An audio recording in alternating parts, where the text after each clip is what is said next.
Halo everyone, perkenalkan nama aku Rizal. Nama aku Pauji.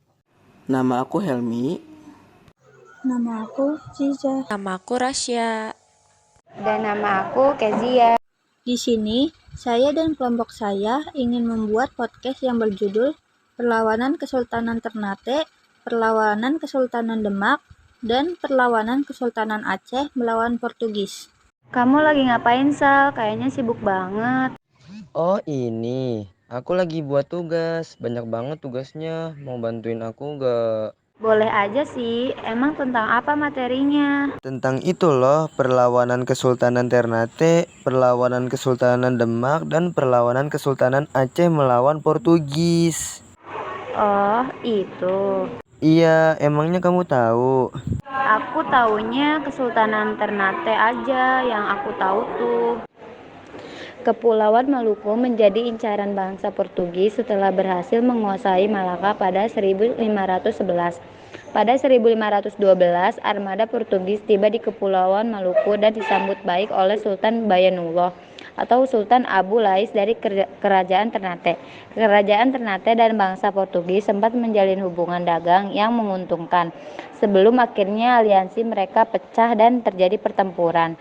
Tokoh perlawanan Ternate terhadap Portugis yang pertama adalah Sultan Dayalu, putra Sultan Bayanulla yang berkuasa antara 1529 sampai 1533. Karena usianya masih sangat muda, Sultan Dayalu atau Sultan Hidayatullah awalnya hanya menjadi raja boneka yang ditawan oleh Portugis.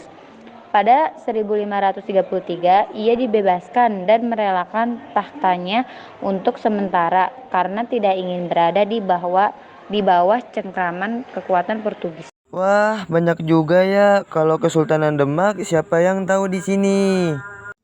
Aku tahu.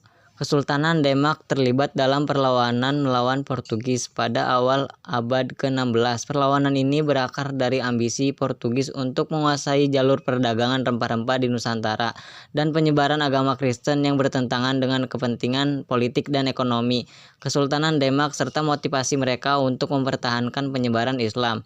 Latar belakang, pada tahun 1511 Portugis berhasil menguasai Malaka yang merupakan pusat perdagangan penting di Asia Tenggara. Penguasaan Portugis atas Malaka mengancam keberadaan Kesultanan Demak yang saat itu adalah kesultanan Islam terbesar di Jawa dan memiliki kepentingan untuk menjaga perdagangan mereka di kawasan tersebut. Perlawanan Demak. Di bawah kepemimpinan Sultan Trenggana, Kesultanan Demak mulai memobilisasi kekuatan untuk melawan Portugis pada 1521.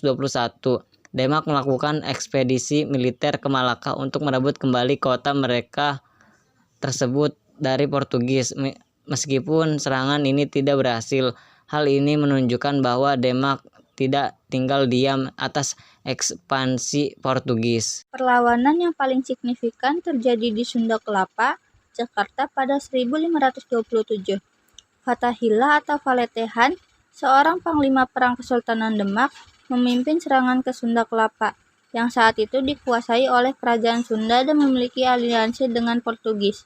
Dalam pertempuran ini, pasukan Demak berhasil mengusir Portugis dari Sunda Kelapa dan mengubah nama kota tersebut menjadi Jayakarta, kemudian menjadi Jakarta.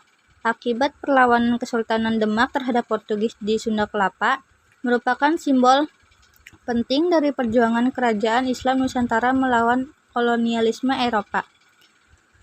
Meskipun tidak sepenuhnya menghentikan dominasi Portugis di wilayah Nusantara, perlawanan ini memperkuat posisi Demak sebagai kekuatan politik dan agama di Jawa dan sekitarnya.